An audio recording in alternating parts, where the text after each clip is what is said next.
ഇപ്പോഴത്തെ കുട്ടികളൊക്കെ എന്തിനും ഏതിനും മാതാപിതാക്കളെ ഇങ്ങനെ ഡിപ്പെൻഡ് ചെയ്യുന്ന കാണുമ്പോൾ നമ്മുടെ പഴയ കാലം നമുക്ക് ഓർമ്മ വരും. അച്ഛന് ബുദ്ധിമുട്ടാകാതിരിക്കാൻ നമ്മൾ തന്നെ പ്രോഗ്രസ് കാർഡ് ഒപ്പിട്ട് കൊടുത്തിരുന്ന ഒരു കാലമുണ്ടെന്നേ. ഇപ്പോഴത്തെ കുട്ടികൾക്ക് അങ്ങനെ വല്ലതും അറിയാവോ? അങ്ങനെ നോക്കുമ്പോൾ നമ്മൾ ഇന്നിരിക്കുന്ന ഈ തലമുറ ഒരുപാട് കാര്യങ്ങളിൽ മറ്റുള്ളവരെ ബുദ്ധിമുട്ടിക്കാതെ ജീവിച്ചവരാണ്.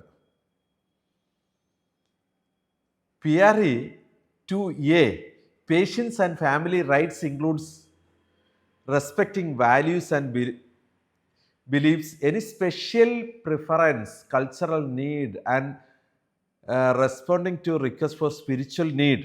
ഇങ്ങനെയുള്ള കാര്യങ്ങളെക്കുറിച്ചാണ് നമ്മൾ പറയുന്നത്. നമുക്ക് ചില വിശ്വാസങ്ങളൊക്കെ ഉണ്ട്.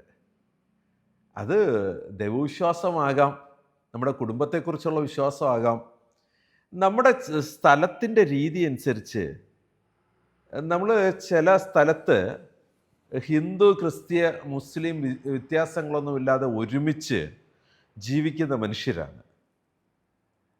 എന്നാൽ ചില സ്ഥലങ്ങളിൽ അങ്ങനെ ഒരുമിച്ച് ജീവിക്കുമ്പോഴും അവരുടെ സ്പിരിച്വൽ നീഡ് അനുസരിച്ച് അവരുടെ ജീവിത രീതികളിൽ വ്യത്യാസം ഉണ്ടാവും. നമ്മുടെ ഒരു പേഷ്യൻ്റ്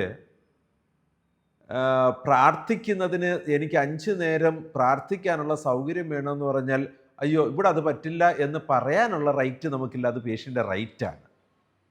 അതുപോലെ തന്നെ ഒരു ഡെത്ത് സംഭവിച്ചു നമ്മുടെ ഹോസ്പിറ്റലിൽ. ആ ഡെത്തിന് ശേഷം ഇമ്മീഡിയറ്റ് ആയിട്ട് ചെയ്യേണ്ട കാര്യങ്ങൾ അവരുടെ സ്പിരിച്വലുമായിട്ട് ബന്ധപ്പെട്ട കൾച്ചറുമായിട്ട് ബന്ധപ്പെട്ട കാര്യങ്ങളുണ്ടാവും.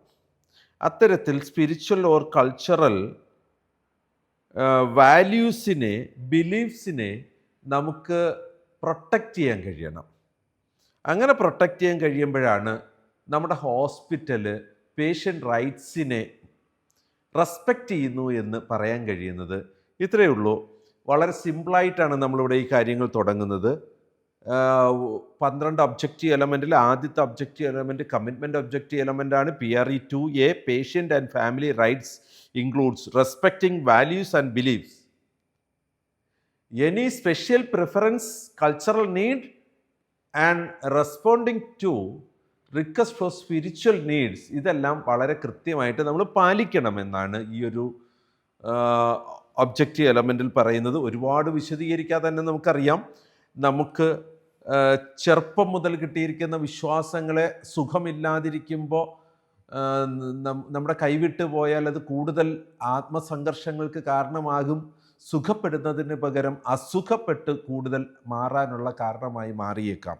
നമ്മുടെ പേഷ്യൻസ് സുഖപ്പെടാനാണ് വന്നിരിക്കുന്നത്. പലപ്പോഴും സുഖപ്പെടുക എന്നത് ഫിസിക്കലി, മെൻ്റലി, സ്പിരിച്വലി സുഖപ്പെടുക എന്നത് നമ്മൾ ഓർക്കണം എന്നതാണ് ഈ ഒരു NABH ഹോസ്പിറ്റൽ സ്റ്റാൻഡേർഡ്സിന് വേണ്ടിയിട്ട് പേഷ്യൻ്റ് റൈറ്റ്സ്, പേഷ്യൻ്റ് റെസ്പോൺസിബിലിറ്റീസിൽ പേഷ്യൻ്റ് റൈറ്റ്സിനകത്ത് വളരെ ഇമ്പോർട്ടൻ്റ് ആയിട്ട് പറയുകയാണ്, അവരുടെ ആത്മീയമായ, വ്യക്തിപരമായ, സാംസ്കാരികമായ നീഡുകളെ അഡ്രസ്സ് ചെയ്യണം.